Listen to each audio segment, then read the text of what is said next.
Here we are. Thank you for your patience. I would blame this on technical difficulty, but it's just because I didn't ask for the slides from all these guys early enough, so I was downloading them to be able to put them on a jump drive, to be able to get them up in front of you, and Josh, of course, just doesn't give a shit, and he didn't send any pictures. So I have some pictures that it's going to be interesting when he gets to those, because he'll get up and speak, and he'll be talking about my pictures of cattle, and we'll see how that goes. And he's having a beer now, so I'm sure this is going to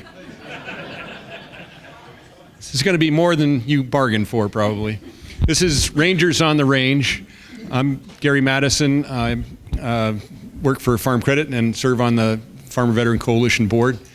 And the idea of this panel is to give you some real live examples of people who are making it in a business that is not easy, that is tough.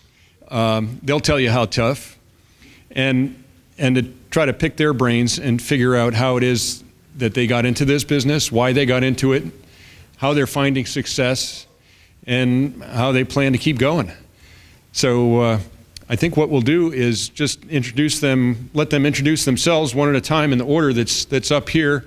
And Patrick, if you want to just grab the microphone and go ahead and talk about your slides that are up here. What we'd like to do for all of this is encourage you to ask questions. I've got a few questions already for these guys, but if there are a few clarifying questions right when everybody goes, like, so how many head did you say, or something like that, let's ask those right off the bat, and I'll let you moderate all that, Patrick, and we'll do that for our four presenters, and then we'll have some tough questions. Thank you very much. Thank you. You're welcome. Enjoy. So my name is Patrick Montgomery. I am the owner and founder of Casey Cattle Company. We are a Wagyu beef ranch in Weston, Missouri. Space bar will go ahead to your photos. This one? Yep, there you go. So I got out of the military in 2015. Went back to school at the University of Missouri to become a large animal veterinarian. Kind of through happenstance, I decided I did not want to do that. And I started to pursue a path towards entrepreneurship. The result of those two passions was Casey Cattle Company.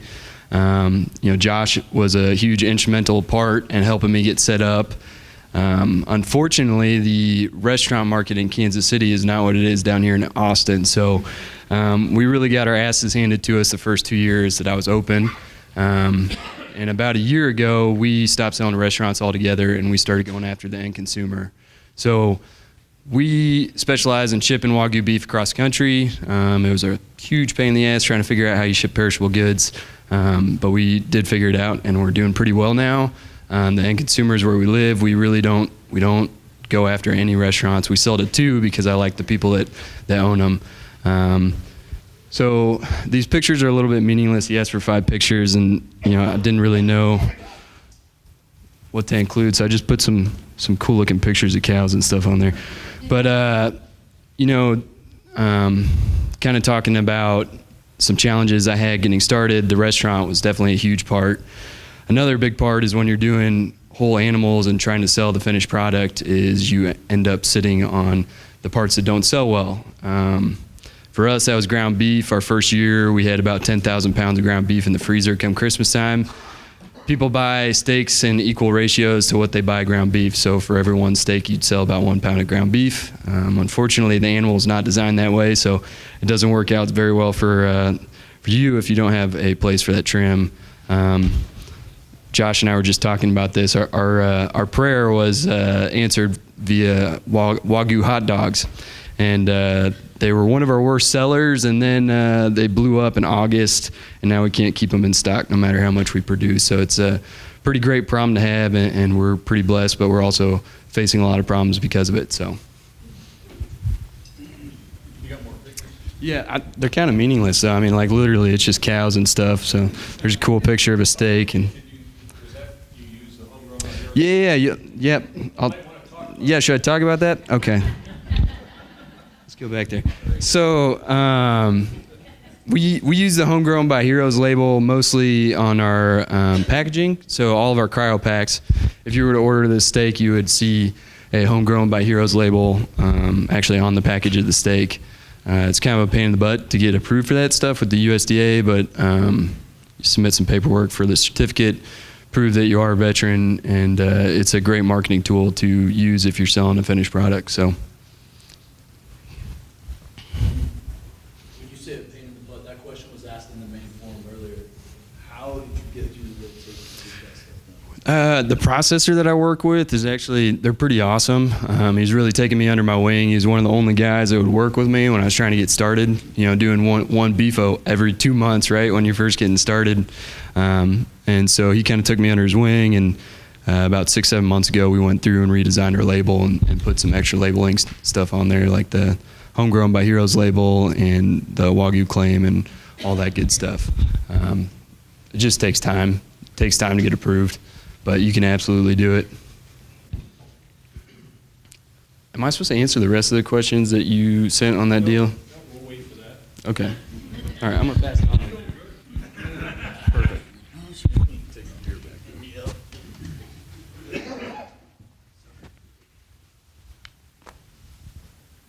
Just hit the space bar. Yep. Rangers aren't really good at PowerPoint. We always joke about it's an officer job. Yep.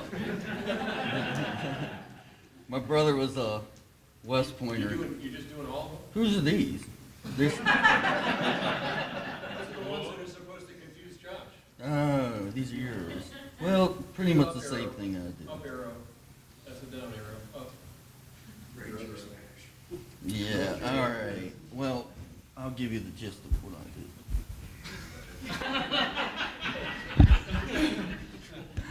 You talk. Ranger, cowboy, not computer man. There you go. Stand over here. So my name is James Webb. Started Conway Cattle Company in Virginia. I served in the 3rd Ranger Battalion. Let's see, 2007 and 8 I deployed.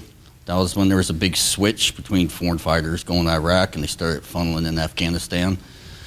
So we were getting it on. And then 2009, I was hit by this drunk driver in Columbus. Almost lost my leg and had to get out. And that sucked because right about then, and especially in Ranger Bat, like when you first get there, you got to earn your way in. And then right about the time I was like earning my way in, and I felt like, yeah, this is what I want. I love it. I'm good at it. I'm using all these sports abilities for something meaningful. I got taken. So for me, the whole farming thing, I don't really approach it with an agribusiness sense as much as I should. And if you do, you probably won't want to do it because the numbers never match up. You always ask me, like, how do you know if your numbers are good or not?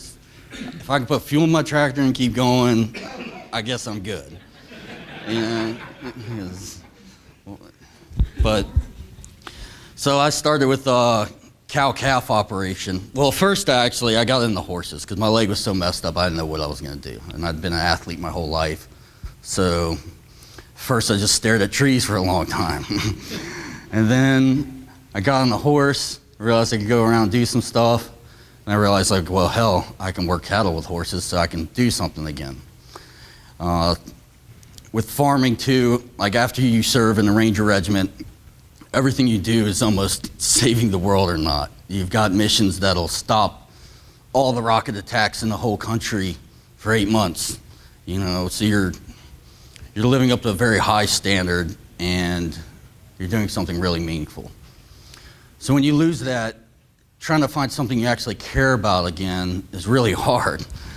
And what I think farming was great about is once you get past all these numbers and it's a job, it's kind of a way to see the good parts of God that we don't really get to see overseas. We saw what free will really is, and men can do what they want. But then you come back and we got to see, you know, as a farmer, you see creation, all the beautiful things too. So that was like a good offset for me. And then the fact that if you don't get out there and feed those animals, they'll die. So you can't shit back out. You gotta go be good, you know? And, you know, you got a lot of spiritual questions coming back from war like that. Why does God let this happen? And for me, a mistake when I first started was almost looking at it like, well, I'm going to make this perfect life for my animals. I'm going to be the God that actually comes down and makes a difference. And no one's going to hurt them. I'm going to have a 100% survival rate of all my calves. Little did I know, like, you're going to run yourself into the ground quicker than shit. This old farmer told me if you got them, you're going to lose them. Don't overthink it. And I was like, wow, all right. So then I started getting into how do I actually make this a long-term business and do well at it. Well, there's 20 different ways to skin a cat with farming. People will tell you to pay someone else to finish your steers. Don't worry about slaughtering them because all the USDA stuff. But just know one thing I've learned, it depends on where you're at, everyone's situation is different. The most important thing is to be dynamic. Just like you were in the military, you figure it out. None of us knew what the hell, how to do any of that stuff we did when we got in, but we learned it. And the same thing with the farming. I'd grown up with, you know, like a hobby farm, about 20 cattle. So I knew how to pull a calf and stuff, but what really saved me was getting out mentoring up with older farmers from my county, seeing how they actually do it. Doing it with them, like an intern, not getting paid, showing up in my tractor to cut hay, because I didn't know how to set up a brand new baler, you know. And damn it, that first bale, and the most expensive bale you'll ever bale. Try to take that thing back after you bale that first bale. But yeah, if it wasn't for them older guys, I wouldn't have gotten anywhere, because trying to find lease land, that's hard, especially when you're young. And where I'm at, all them California wildfires have pushed all the winos into Virginia. So we got this race between cattle land turning into vineyards, and then you also have people who are really, really rich buying these properties. And they're not really used to someone young being like, hey, you don't know your ass from the hole in the ground. I'm gonna tell you why I need to spray this and why it doesn't hurt the fish. But then you run into a problem where you're giving an ag class every time you have a new landowner. So it's like I had to learn from an older farmer. You just go kind of easy with it. But all those little tricks of the trade, those X factors that actually make it work, they come from someone who's been there, just like when we were in the Army, squad leaders and everyone. You gotta find a mentor if you're gonna do it. And, or a buddy who figured it out, was a little smarter than me. But yeah, for me in the farming, I had a lot of ranger buddies. So rangers, we see a lot of the most violent things. 95% of the kills are capture in the war done by the ranger regiment. There's only like 3,300 of us compared to, I think there's 28,000 Green Berets, like 18,000 SEALs, stuff like that. So you see a lot of the violent, hard stuff. A lot of guys get out, and a lot of the best soldiers, you know, a lot of people don't understand them, especially when there's no other rangers around. Like, when one of us is by ourselves in a group, you're usually like the crazy guy. And but when there's like a couple of us together, they're like, oh, that's a type of guy, okay? I just didn't know they exist. And it's a lot easier. So these guys get sent out, or doing all this ranger shit, and you gotta go back to your suburbia where you can't even have a campfire. You can't shoot your gun off. And so these guys come out and they're like, oh shit, there's freedom, I can be a man out here. And that's probably 90% of what helps most of these guys that come up. They realize, one, they're not crazy. I'm just like this kind of guy. I remember I was valuable. We're just kind of like that axe where you break glass in case of fire. When there ain't a fire, you kind of want it to stay up in there. But a lot of that, like the guys that come out, and I didn't really think anything of it. We're just hanging out, letting him know he's not crazy. Keep your shit together. You're still a ranger. You're a veteran. And most importantly, just remember what made you want to be that ranger. You know, because all of us, we have to believe, I mean, we're a little rough around the edges, but deep down, everything we did was for love, because we either loved our family, our country, you guys. Even when we killed guys, we did that because we love our friends. We don't want them to get killed. So a lot of people misunderstand at least our group. That's who I focused on, was Rangers, special operations guys, shooters. Because not saying that other people aren't in war, but it's just different. The way our op tempo is, the way no one knows about it. There's a lot more killing. And we just have a different mindset. So I noticed when like wives would call me up after a guy would come visit, and they're like, thank you so much. He's not like in the garage cleaning his pistol all night, staring at old Ranger photos. And I'm like, oh yeah, that's weird for him to do. And then you start realizing, like, shit, all we're missing is each other again. And so through the farming, getting mentored by older fellows, and it kind of got me back into the community. It made me get back into the community. You can't not be in the community and be a farmer. And then bringing my Ranger buddies up helped me, because I had a lot of guilt after being hurt. It was right after I got hurt by a drunk driver. Like 4 of my like actual friends that I really hung out with got killed on like the next deployment. And you know, I felt bad about not being there, being back home. And so I like wanted to still be a part of that and help. And once my generation started getting out and all they had to choose from was contracting, where you're a mercenary and you basically sell your soul. It's different. You got that, or you're gonna do some job where, and you know, it's kind of hard to swallow after doing what you've done. Some guys would rather, you know, death before dishonor. So farming, and you guys helping guys become farmers, it's probably the most important thing for veterans. No shit, the most important thing right now, most effectual. A lot of these places that offer the pony rides and all, that's cool. I've taken guys out, but giving them the lifestyle, like where I can ride around in my truck with a bunch of guns and shit, and it's okay, because I'm a farmer. There might be coyotes, you know? There's so many things that correlate right to being like an infantryman. You're walking around shit all day, you're dirty, but you're getting something done that others can't do, and you know that grit inside that you still got. It just reminds you every day you're still a little bit of that guy you were. That's why I do it. If you want to ask me money questions, I'll probably just make them up because I don't know them. And as to figuring out which way your farming operation should be set up, I don't think anyone can tell you the right answer without knowing you, knowing how land is in your county, how to get it, how far away stuff is. It's all got to be something you figure out. And that's why farmers are the backbone of America. So thank you, and keep helping veterans. I don't even know if I can follow that.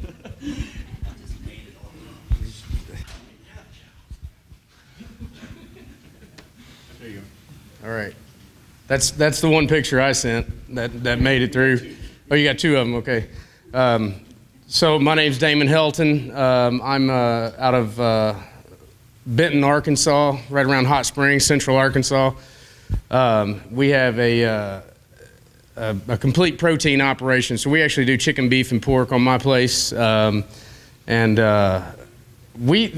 I did different is, you know, first generation farmer, I didn't know anything about it. But we focused on vertical integration, and that's kind of how our story is a little different. So when I first started into farming, we, you know, found out really quick that I wasn't going to be able to pay my mortgage just calling myself a farmer. So I found this little store that had been abandoned for like 10 years. And we opened it up and we just started selling what we were growing out of the farm. I didn't know the first thing about business, didn't know the numbers. And like Webb just said, I mean, if I could put fuel in the tractor, man, I was happy. I thought I was making it. So, you know, I went down to Home Depot and I bought 3 freezers. I painted them black and threw them in the lobby of this little store that we're still working on and cutting boards. And people started coming in and they're like, well, what are you doing here? And well, we're selling, you know, I have a farm down the road and we're selling what we're raising down here. And we found out real quick that local was the buzzword, right? Local is what people want. And so we started focusing on that, and I became, you know, very hyper-focused on, you know, what was being produced local, different producers that were around. I mean, the guy down the road that was raising tomatoes and this and that. So we created the Old Crow General Stores, and we actually have 3 of them now in Central Arkansas. And it's neat because we're paying the bills and having a good time doing it. But we process probably around average about 5 beef a month. We're a completely grass-fed, grass-finished operation, so we focus on rotational grazing and shit, Webb. I'm still spinning on what you were talking about. I don't know. We just kind of, first generation farmer, we completely winged it. We went out there and didn't know anything about it, what we were doing. That's a picture of our central water point. So we use tank waters, and we rotate, all the way around, and they can come back to the middle. We do Red Angus on our place. I've got a couple of other cows that are mixed in there. We do some South Pole as well. I really like how they finish out. Their carcass characteristics are really awesome. But what Webb was saying a minute ago about, your market and, your farm and every market's different. And what Patrick even said, he can't sell to restaurants, or he doesn't like selling to restaurants. He ships, but see, I focus on the end user in what we do. So every market is going to be very different, and you got to find that with where you're at. Oh man, you guys got questions or anything? I'm just kind of. So you're doing like farm to table? Do what? You're doing what they call farm to table. Yeah, farm to table is a great, that's a great way to sum up what we focus on. We sell to a lot of markets. So when we first opened up, the Old Crow General Stores, it actually kind of lit a little fire in all around Central Arkansas, and so I actually sell to other markets as well, not just ours. So we've got me and McGee and the Curve and Bramble Market and all these little markets that we sell to. So we absolutely focus on the Know Your Farmer, Know Your Food. So I go to all these markets and I sit and I talk, and we do classes, and we have farm tours that people can come out, and that's the whole ethos, right? That's what we've completely adopted that, and that's what works in our area. And I think that every area is going to have their common thread, right? And I think the common thread is local. I think that's really what everybody, if there's a way that you can tap into that, and you can focus on connecting people with their food, because we got this huge major disconnect with food. You go to kids, I do a lot of stuff where I do ag in the classroom. So I'll go and I'll speak to, middle-aged or, young school kids. And you can literally ask these guys where milk comes from, and they'll look at you like you're stupid, and they'll say Walmart, they really don't know. There's a total disconnect on food. So we go and I'll work with the school, and we'll have the beef or pork cut up into certain portions, and then I'll show them little slides, and I'll say, okay, and here's the pig you're going to eat today. Literally, I show them a picture, and they get a big kick out of it. They're like, holy cow, this is really, this real food, So, anyway, that's, so the farm to table. So you don't finish beef. Do what? You don't finish them off. Oh, yeah, no, we do the whole, we're top to bottom, man. I breed and I finish. So we have mama cows and sows, and we have a complete breeding operation. We have our own genetic. And that was something that I wanted, I really wanted to have in our story was, I wanted a genetic profile, right? I wanted, when people came and bought our bacon or our beef, you can't replicate it. Like it's unique to our farm. It's because I've bred a certain way, and I have certain hogs, and the beef that we have, we have very defining characteristics. So you like that farm that you went to on Sunday? Josh's place? Yeah. Just not as gay. Yeah. Any other questions for me? Yes. So yours are grass finished. How old are your steers now when you're in? So I take mine out a little bit longer. Mine are usually, they're always north of 30 months. Yeah, we take ours out a little bit longer. And that's because, I like to get them to a certain weight. We could take them a little bit earlier, but I like to have mine about 1,200 pounds when we take them in. I've just found that works for us.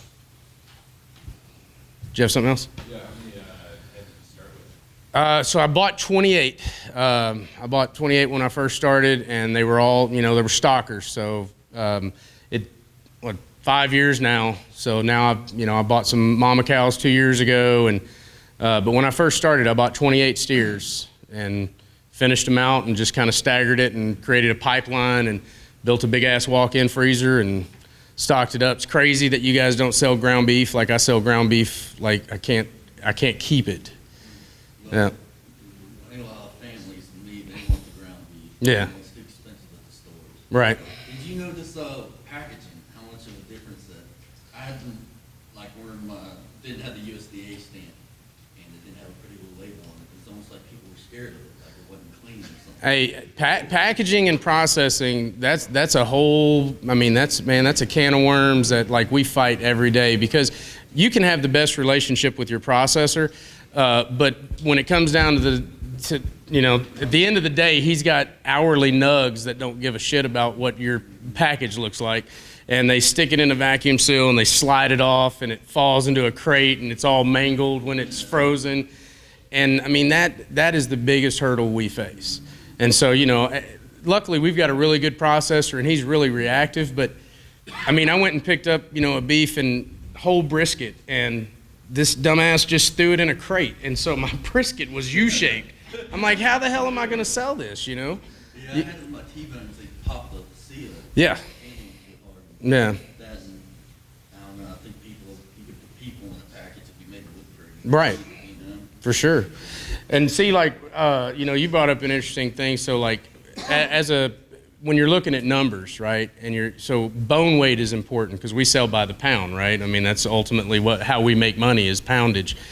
But, man, I don't do any bone in. Really? Yeah, except my pork chops, obviously, but I don't do any bone in on my beef because I was having so many problems with busted seals. It was just constantly fighting busted seal packages. And because we sell and we have a market, that's already something that I have to fight with constantly, because people, when they come in and shop, they don't reach in and grab the whole thing. What do? They grab the corner and they yank it, and it breaks the seal, and you're like, Jesus Christ, man. So, yeah, we sell a lot out of our busted seal freezer. Yeah, like the 30% off freezer. Yeah. Yes, sir. You move a lot of ground beef, or something we talked about in Tennessee recently was getting farmers able to sell EBT as far as certified to do that. Do you do that with your markets, and do you see a lot of usage through that? I don't, and I've been meaning, I want to.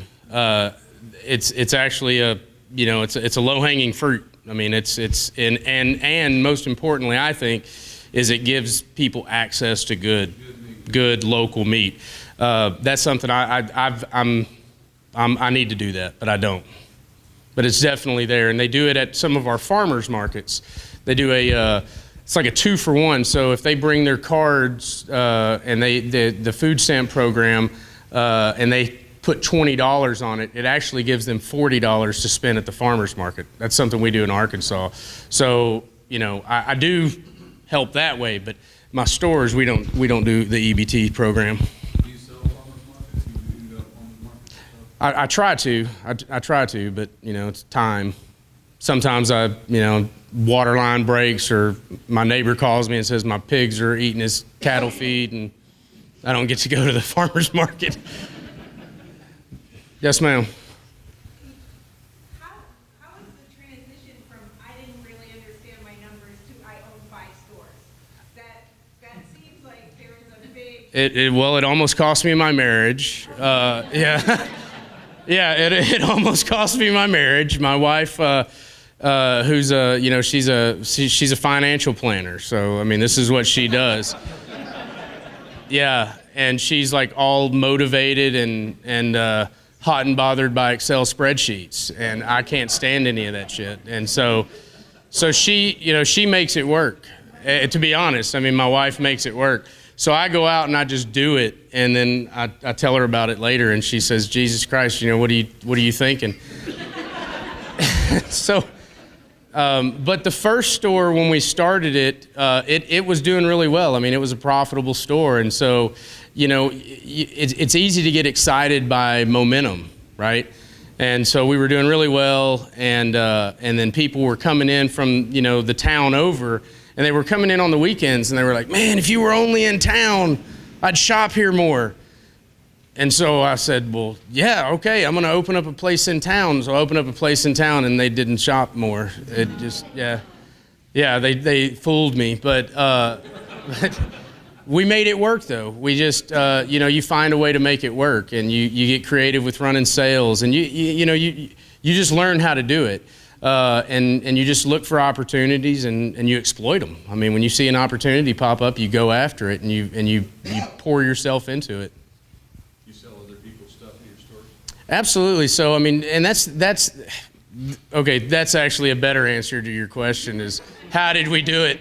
We did it because we were able to do it because we found other local producers that had some really killer products. I mean, from the local honeys to, you know, guy that, you know, he does like old school pottery, you know, and he's been doing it in his family for years, and he just did it in his basement just for fun, and he's a local firefighter. And, you know, when people found out he was, you know, doing old school pottery wheel, they were like, oh, I want to buy some coffee mugs. So, you know, and then we've got people that, you know, have awesome tomatoes and mushrooms, and I mean, it exploded.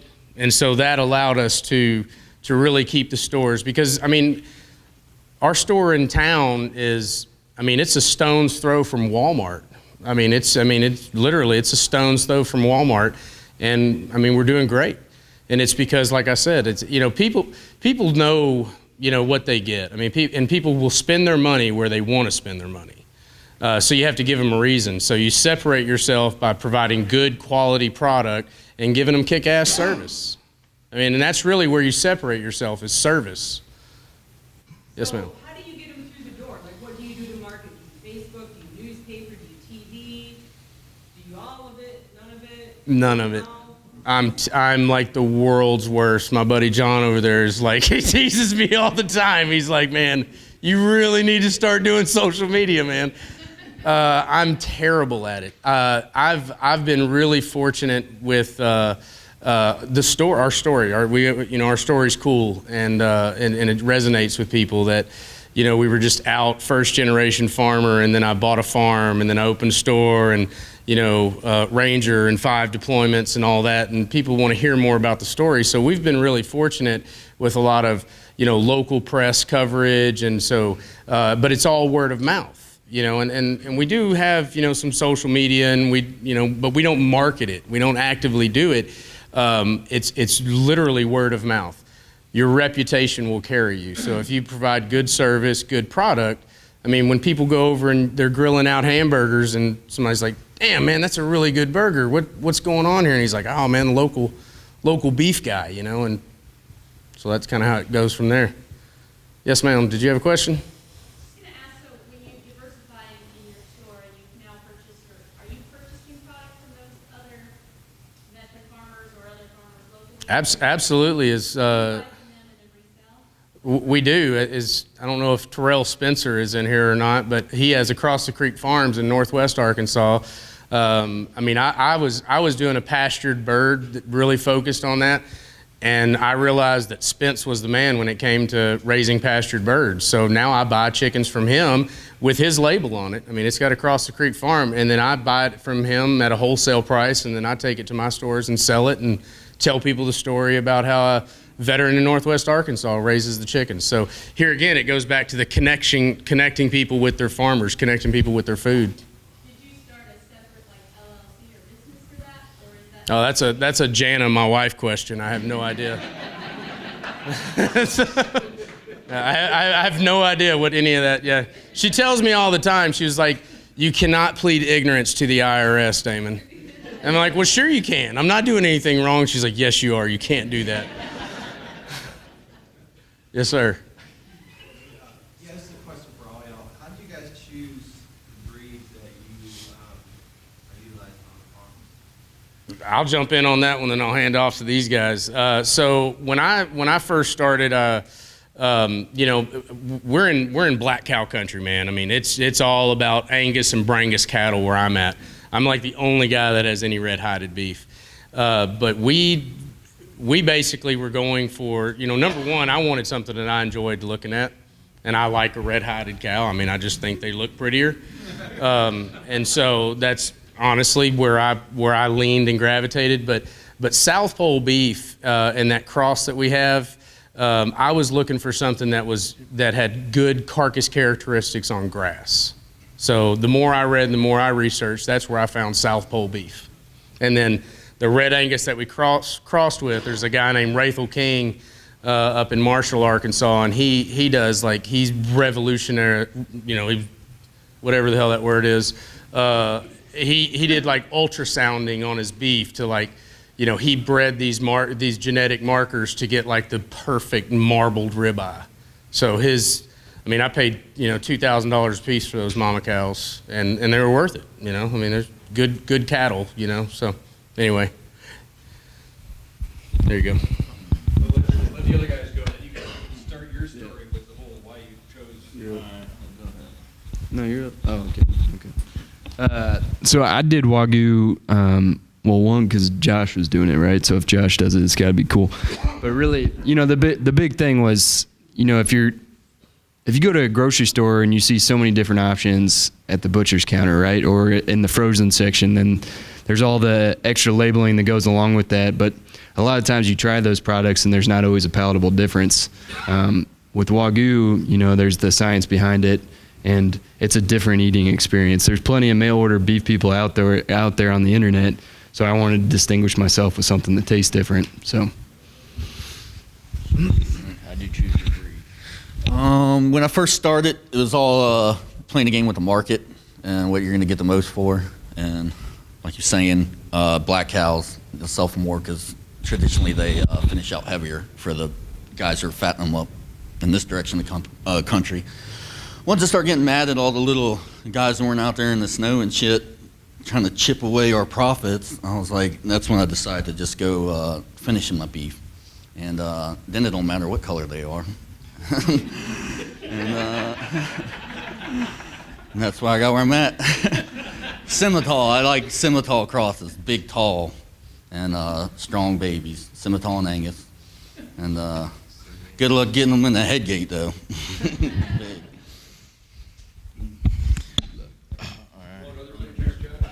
Yeah, next slide, please. I'm Josh Eilers, founder of Ranger Cattle. I'm not sure how many of y'all went out to the ranch the other day or yesterday. Oh, it's pretty cool. Yeah. So that's kind of what we do. So I'm a little bit tired from that. And this morning, let's give us a little pat on the back. We went and fed a bunch of troops at Camp Mabry, Patrick Lee's here, and that was kind of cool. So we're a little bit worn out, but essentially, the reason I chose Wagyu was because I enjoy drinking beer and chasing women. And when I was doing that one night, fresh out of the Army at 21 years old in a bar, I had overheard a conversation where this guy, he was trying to impress a girl by saying, hey, I just spent $100 on a steak. And I'm like, man, I don't know anything about cattle or beef or any of that realm at all, but $100 is a lot of money. Steaks are small, cows are big, so I bet those $100 bills would rack up. I think that's a business plan. And so... Yeah, and so I'm sitting there, and this happened on a Saturday night, so like that next Tuesday or Wednesday, I'd done some research and found out that there are some guys locally in Texas that were already raising this type of cattle. So I went out and I bought 16 heifers, no truck, no trailer, no ranch, no nothing, man, figure it out. And I think that's kind of what I learned in the Rangers. Like, you don't always have unlimited resources. Like I see as a Ranger and you get all this sweet tactical gear, that doesn't really matter if, especially when you're operating in the night and no one can see you. You can't even look cool.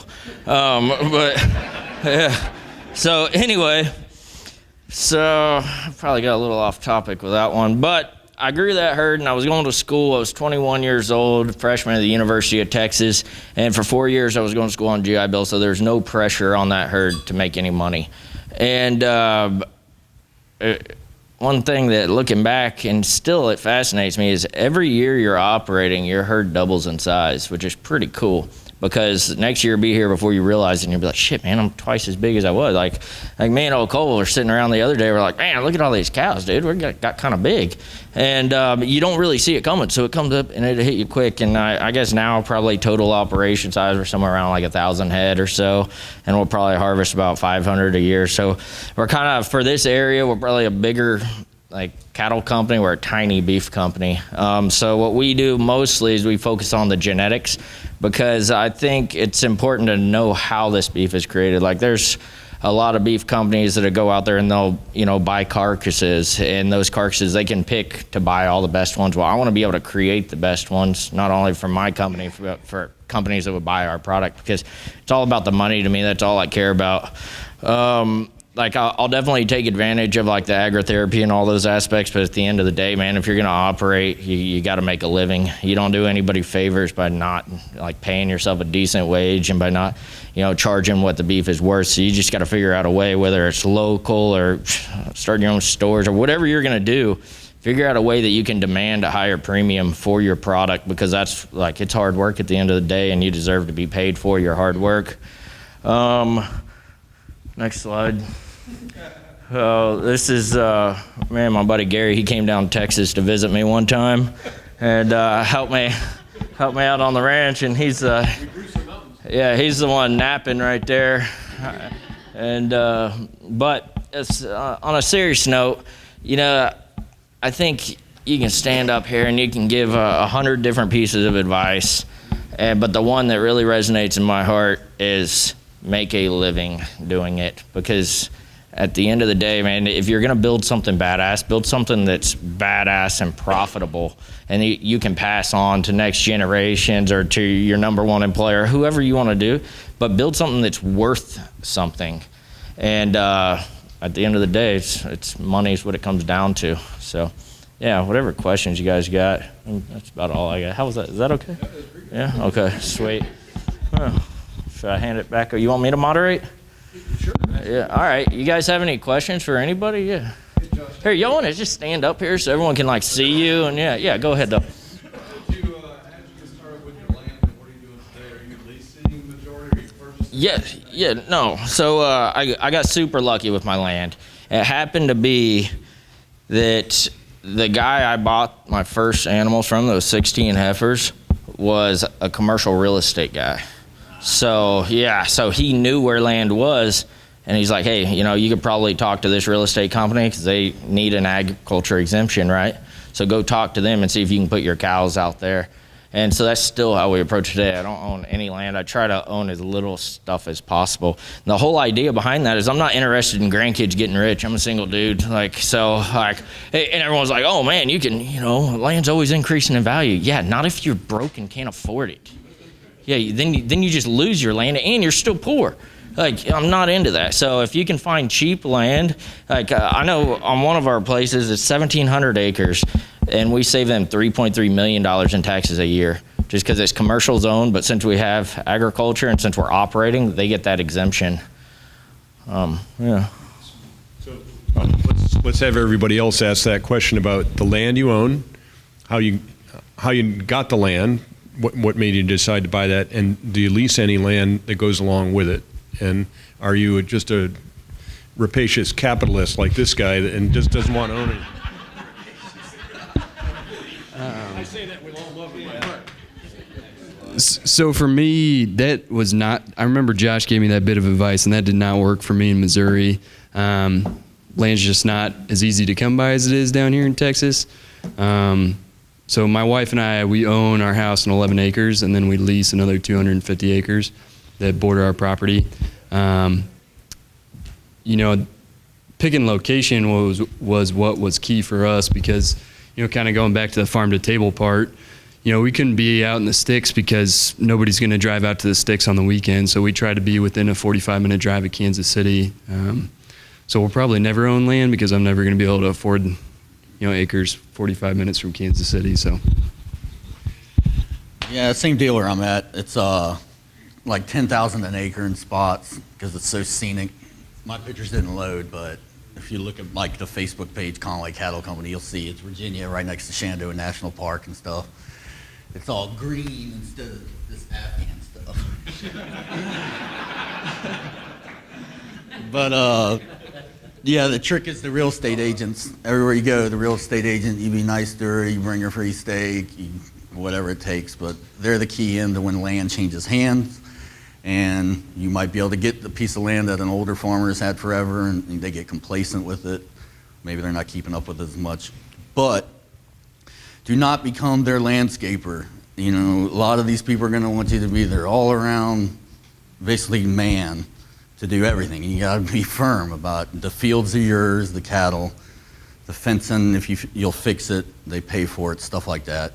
As I tried to, at first, just to get land, I was doing way too much, like clearing, like $5,000 worth of clearing to get a hayfield that would cost me a couple $100 a year. You know, so just be patient, stuff will open up. These rich people that buy these farms, usually they're not keeping them forever. They're gonna get tired of it once they realize their road's not getting plowed for 2 days and shit like that. So real estate agents, that's the way to get the land. Have a wife that's one, then you'll be a successful farmer. So we, No, I can't. Just be really, really nice to her. So we bought our farm. We have 165 acres, and we bought it. It was owned by the bank, so it was kind of a perfect storm. You know, we found a great piece of land. It was really centrally located.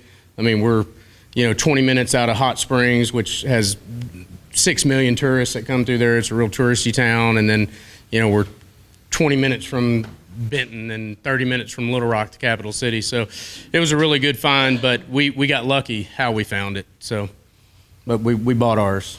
Yeah. Any other questions? Specific question for Josh.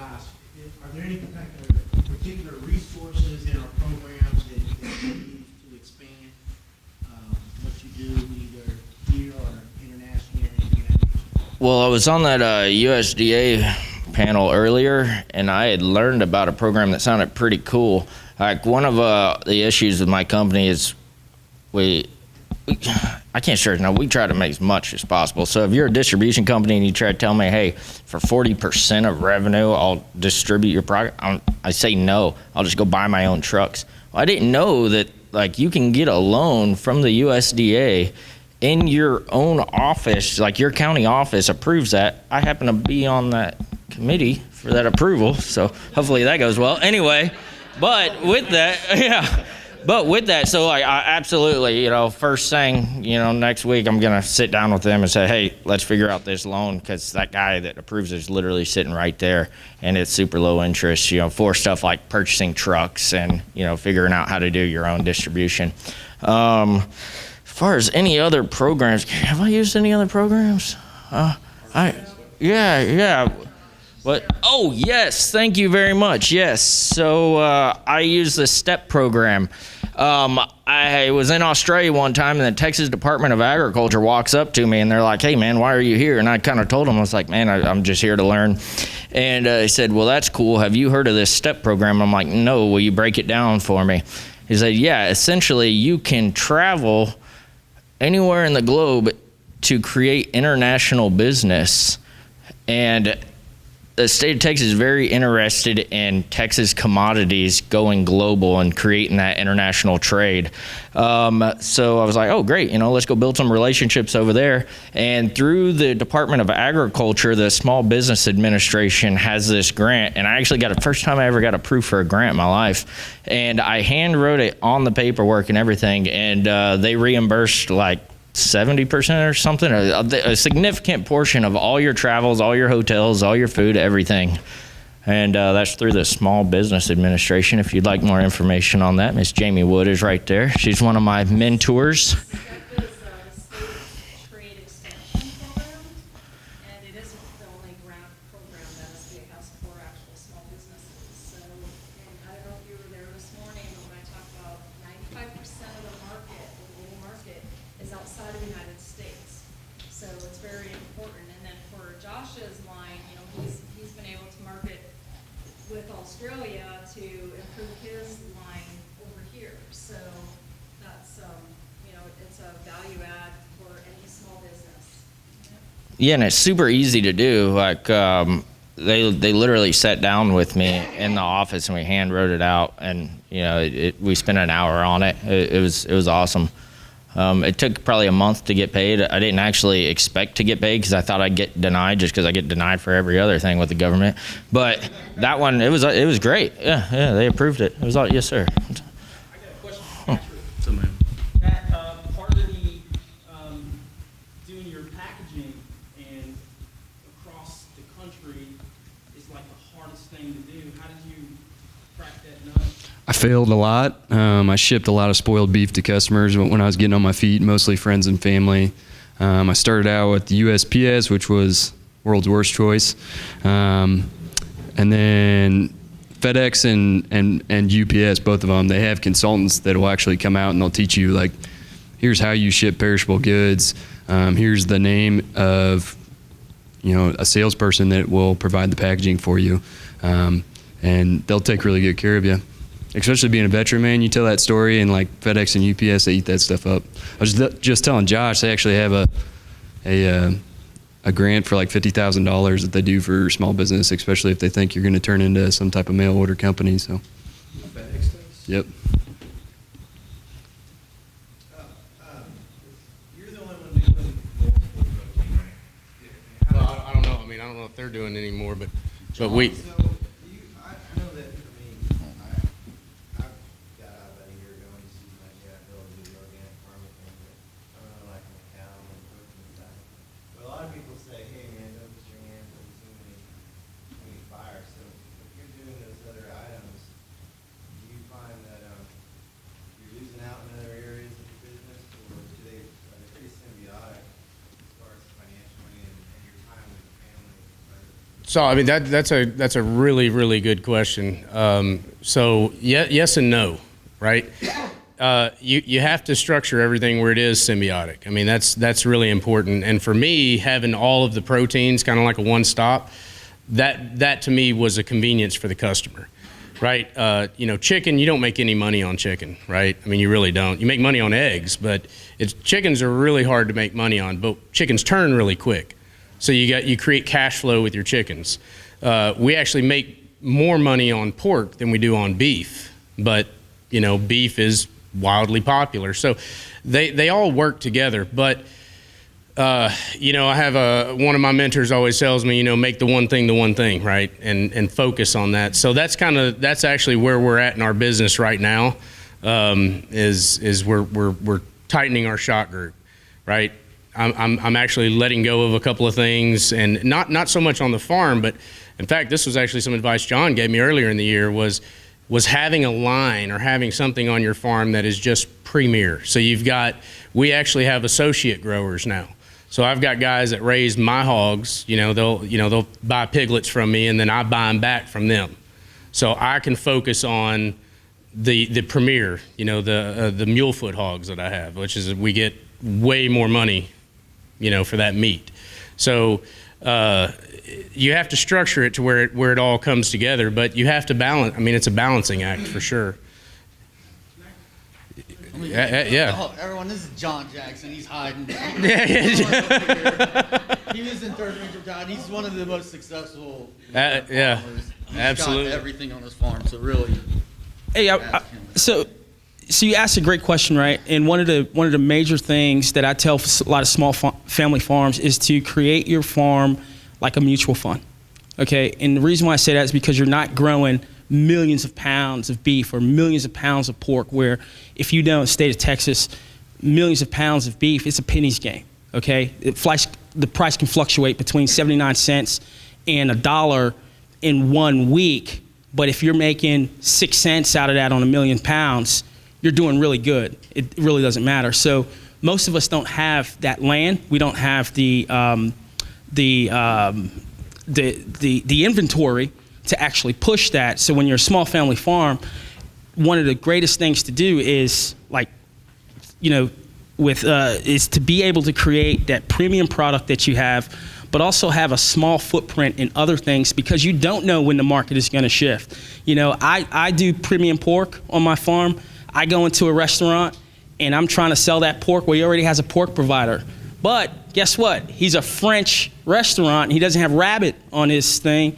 And now I say, hey, why you're badass French restaurant with no rabbit on your menu.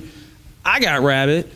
And so I go from doing 25 rabbits a week to 80 rabbits a week to 200 rabbits a week. And now I got to get other farmers involved, other veteran farmers involved to actually grow. So setting up your farm like a mutual fund that you can, it's easier to upscale if you already have a foot in the door versus starting over. And the most important thing is to develop your breed specification for your area. Because if I just went on ahead and got rabbits from Michigan, they're not going to be climatized to the Georgia heat. You know, my rabbits I've been raising for the past 8 years in Georgia heat.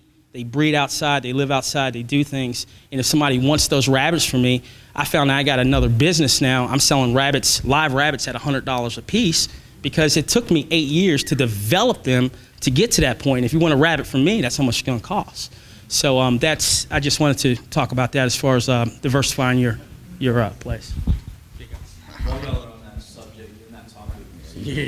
You're not going anywhere, man. So, I grew up in College Station, Texas A&M. Then I joined the Army. I've been in the Army for 20 years. There they have the ag beef. You know, it's basically all through the school. They farm it, they butcher it, they sell it. Now, my thought concept is when I'm getting out now, I have a large investment portfolio that I'm going to be able to take into this ranch that I'm going to start. But I wanted to do the whole gauntlet. Is that going to hinder me, you think, or should I scale down to not go all that way to get licensed to be able to prove my own food and things like this? I'm actually the king of going too big, too fast. I'm the king of going too big, too fast. You know, I wanted to be like these other farmers. I wanted a 6 Series tractor. I wanted my Moco and my balers and all that. Planted alfalfa, so my horses ate the best. Then I realized, you know what? This baler would pay for probably 10 years of hay. And I don't have to go make it.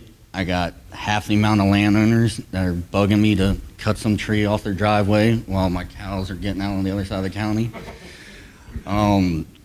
You start slow, and then you'll learn what you do and don't need without wasting the money. And, you know, equipment's one of the biggest things, you know. Don't just get a tractor to feed your cattle and a bush hog. See, I've been doing all that for 5 years. Let me, Yeah. I've been doing all that for 5 years, but now when I upscale, I want to go from that $22,000 a year added income to that million mark. I want to hit $1 million in the next 2 years. So I'm gonna tell you something, a word of advice. And guys, please don't. I know we're Farmers Veteran Coalition here, and we're here as farmers and veterans. It's really hard to make money in farming. Okay, I'm just point out blank to you. The farmer gets the bad end of the deal. Okay, if you're in a position, if you really want to make money, where you can invest in your processing, you invest in your distribution, you invest in your warehousing for commercial kitchens, you invest in your freezer space and those things, because now you have a hub where other farmers can put them in to you. So what you do is you own the brand. Okay, you own the brand. You solidify that brand through the quality of the workers, of farmers that can do, because you can't do both. Okay, and then you take in small things like, you know, creating the supermarkets or creating those things where your product can go through. I work about 40, 50 restaurants. Okay, we're about to go into owning the a butcher shop or slaughterhouse, because that's where the money is. Right. I want the slaughterhouse. What John's talking about is the pipeline, right? I mean, create that pipeline and have that back end set up to where you can have that supply chain, have a way to move it. Because the biggest obstacle the biggest obstacle you guys are going to face as you start to grow is, great, I got tomatoes, now what? Now what? Where am I going to sell them? So you have to have those channels lined out, and you can get there. You just, like John's saying, create that infrastructure where other people are going to be there. Because, you know, one of the things that, beef, right? I mean, unless you're running thousands ahead, I mean, the very first thing we run out of, inevitably, every time, tenderloins, you know? I mean, like that. And people don't understand. I always tell this story. This lady just cracks me up every time she comes into the store. She's like, "You never have any oxtail when I come in." And I just look at her and I'm like, "Well, there's no shit. There's only one. I mean, there's just one tail. I can't do anything about that, you know." But if you've got lots of other producers, you know, you can have a little bit of that inventory, that supply chain that's built up. I give you a tip on Wagyu right now is top of the line, right? You can't compete with Wagyu. So what I did was I decided that I would go the opposite way, right? I would go the opposite way. And so part of my nonprofit, which I'll talk about later on today, is I went to our dairy farmers. Dairy ain't making nothing, okay? They're making nothing. They're losing everything. But I went in and I said, "Hey, man, I want to take your dairy beef and I want to put it on premium as a premium product." They laughed at me. They said, "You know, our dairy beef is going for dog food, or they're shooting back of the head, you know, and just put them in the ground." Well, I took their dairy, went up, processed it, came back. Holsteins, 7, 8-year-old Holsteins are rating twice prime. Okay, so I get this. That must be Angus. No, it's a 7, 8-year-old. What do you guys think a 7, 8-year-old cow tastes like?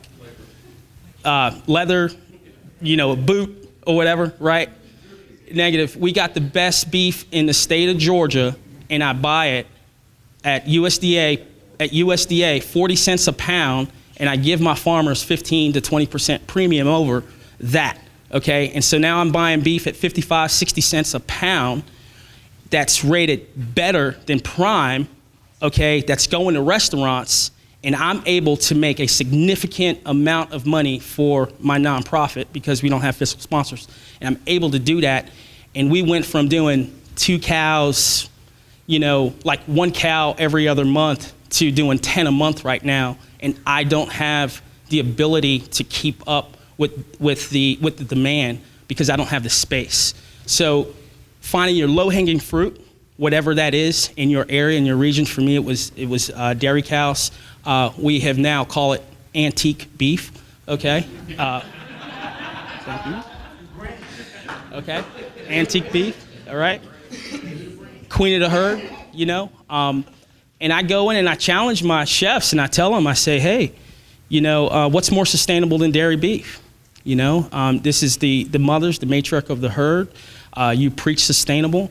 Let's use whole animals." And now I have restaurants that's using whole animals. We bring in cuts like bavette, culotte, you know, things that people don't hear about, you know, our Denver cuts, things like that. We go ahead and we bring them in. They have a significant amount of marbling, and we're competing. We can't compete with Wagyu. Wagyu is great, but we offer a much better product than Angus, and we're charging at the master choice rate, if that makes sense. Yes. You know, I think the other important part too is you know, Damon was talking about how he doesn't do much in marketing, but I think one of the really important things for people in this room to do is to tell their story. Because when you do that and you talk about the service you provided for your country, and then like for us, you know, everybody that works for me are all veterans, right? So it's like, it's a pretty easy sell when I'm like, "Hey, 100% veteran owned, 100% veteran operated," and normally that helps in my sales funnel, helps get that person to pull the trigger the first time, and then what gets them to come back is the fact we're providing a quality product and we're taking really good care of our customers. So. We do use Homegrown by Heroes, and we also have 100% veteran owned, 100% veteran operator out on our label, so it's tough to miss. Does everybody feel like Homegrown by Heroes is making money? Yeah. The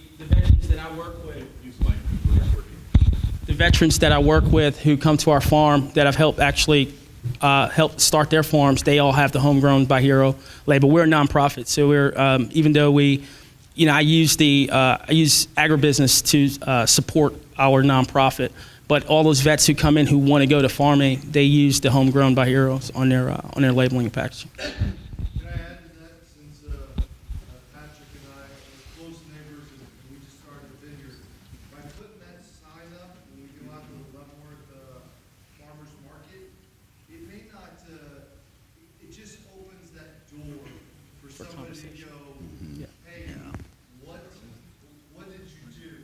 Yeah. And then now you tell the story. So that big sign, which is displayed on our window inside our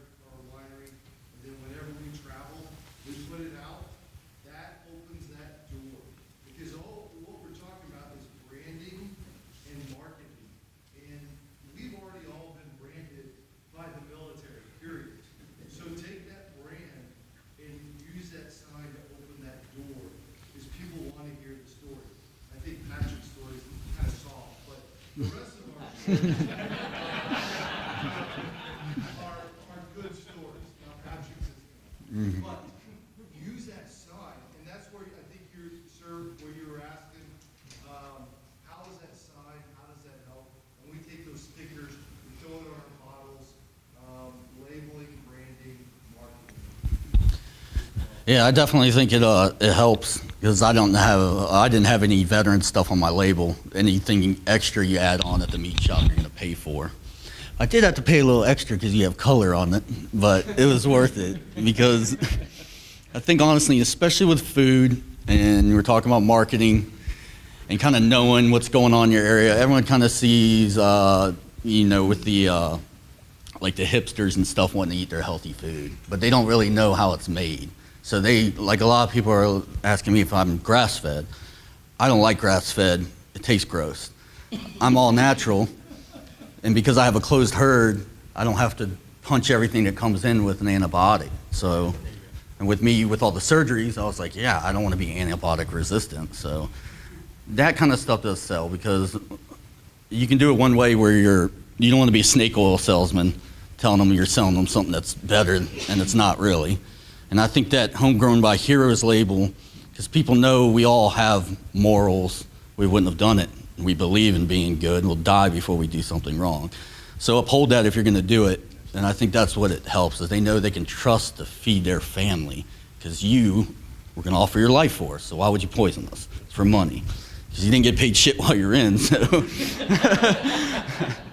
So yeah, and definitely you're on the right track. I learned being the ground guy with farming. I'm glad I know how it works from pulling calves up, but if you want to actually like make a living and not just be able to keep farming, you need to be able to turn yourself into a higher level, like a farm manager in a sense with your guys, but you got to know who raises it and how. Like I think I'm actually going to step into that level now because my body was not able to keep up with 100+ cattle myself with my leg the way it was. But I know these other farmers and how they raise their beef because I've worked with them and I can trust it. So I'm going to start sourcing steers and stuff that way. Just to put a footnote on what Patrick was saying, the most important thing, you guys, I mean, my background, so when I got out of the military, I started working for a company called 511. And you know, the big thing is the story, right? Do not overlook the story. That's the biggest key to sales is telling a story that's associated with what you're doing, why you're doing it, your background. Like Webb just said, I mean, it's just people trust that. They know that, yeah, it's genuine. So make sure you tell that story. So like the grain-fed versus grass-fed, with your story, Damon, did you do grass-fed because that's what was available, or do you, like, as marketing, or why do you do that? Because it sells good. I mean, that's what my market, you know, that's what people do. Your market research when you're in your area. I mean, that's what people were wanting, and so that's what I offered them. And I will say, guys, right now, to raise animals on grain, there's like a lot of people like to demonize anybody that's raising anything on grain. So people feel bad about it. They want to hide the fact that they're raising on grain. The cows that we use, the farmers, they raise all their own grain on like over 1,000 acres. When you can bring in the integrity, like we start talking about the story, transparency about what your farming practices are, and really being able to tell that story in a way where folks said, hey, yes, these are not all grass-fed. They go grass-fed to a certain point, but we finish them on grain. They have access to pasture. That has been a really good driving point for us, especially for people who only want grain, grass-fed products. In Georgia, where we are, it's really hard to finish out on grass because we don't have the type of seasonal grasses that can actually create that buttery, nutty, beautiful flavor that you can traditionally out in areas that can grow beautiful, beautiful grass. We can't do that. So you shoot yourself in the foot by just limiting yourself to a grass-fed animal that really is not going to taste great the way that you want it to. So don't run away from what you do. Don't run away from your practices. Stand up to it, and just kind of be open and transparent with your customers, and they'll reward you for that. Yes. On the grain-fed thing, that's huge now, and this guy's smart for jumping on it.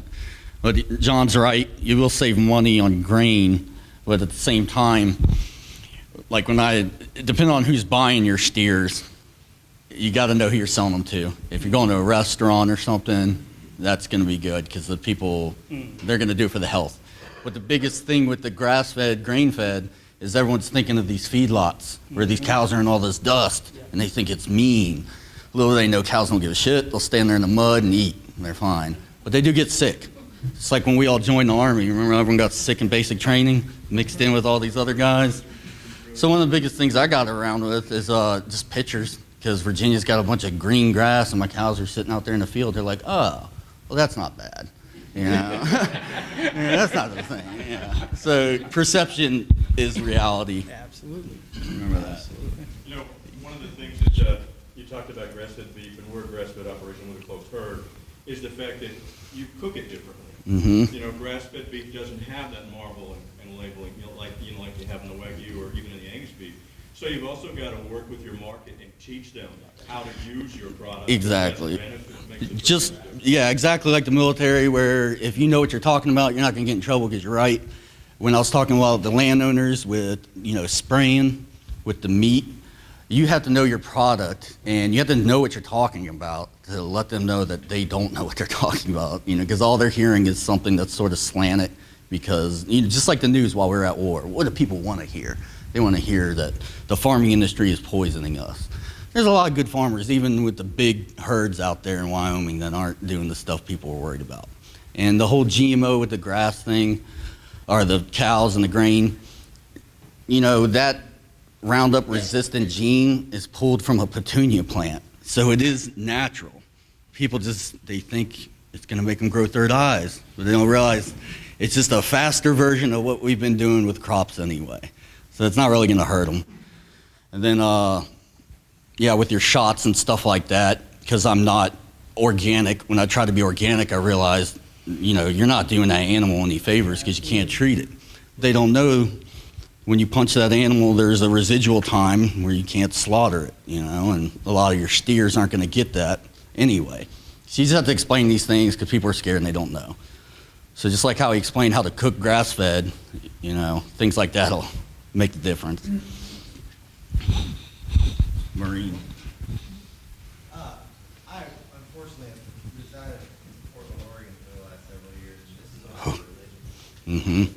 So I guess my question is that when it comes to your grazing practices, are you guys just doing open land grazing, or are you doing rotation, or are you doing intensive mob grazing?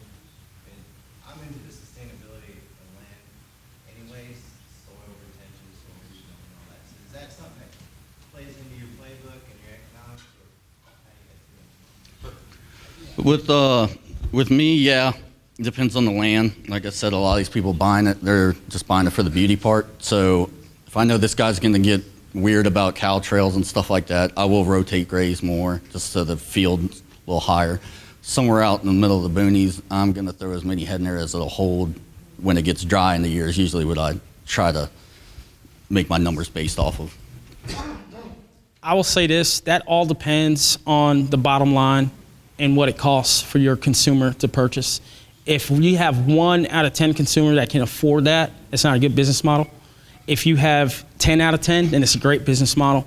So you really have to be able to produce the story is great, grass, cows on grass, eating all this other beautiful stuff. Yeah, it's great for great stories, but the truth of the matter is it good for the bottom line in the pocket of consumers? And you have to be able to produce in a way that's, yes, sustainable, regenerative, but you also have to make money at it too. And if you're only serving 1 client out of 10, then that's not a way to farm. Sorry about that. As moderator, I feel like I have to ask one question. Prove my worth here. And actually, it's because we've got about 4 minutes left in this session. And after this session, okay, if it's a quick question, but wait a sec. Go right ahead.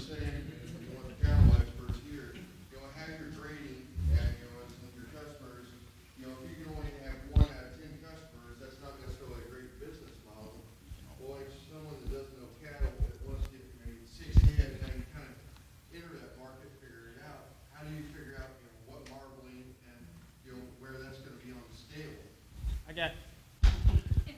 Because I do this.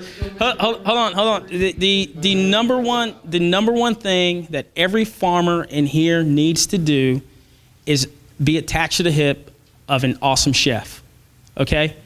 Because you're cooking for your client. You're cooking for people that understand taste, their palates are refined. And if you're just breeding animals or growing vegetables that nobody's gonna eat, you're gonna be wasting a whole lot of time. So the best thing to do as a farmer is walk into that restaurant and say, and ask them, like I ask my chefs, what's the best tomato you ever had? What's the best pepper you ever had? What's the best beef you ever had, and why? I sell to 40, 50 restaurants in Atlanta. I don't sell one grass-fed product to some of the top restaurants, James Beard winning award chefs, and they all want a great finished product, okay? So for me, I'm not gonna waste time in doing grass-fed because that's not my market. I'm not gonna tell other guys who are not, who are doing the grass-fed that that's a wrong thing, but for me and my market, based on my chefs and what they want, we're doing it. I mean, we're in the Four Seasons, we're in Cobb Galleria. I've had the president chef call me up to DC because they want our product up there, and I don't hide behind, or I don't hide away from, what we're actually producing. All right, we're officially out of time. What happens next is a reception outside, which I'm pretty sure means beer and wine at least. And this I would point out that this panel was fueled by Lone Star. So let's give Lone Star a hand. All right.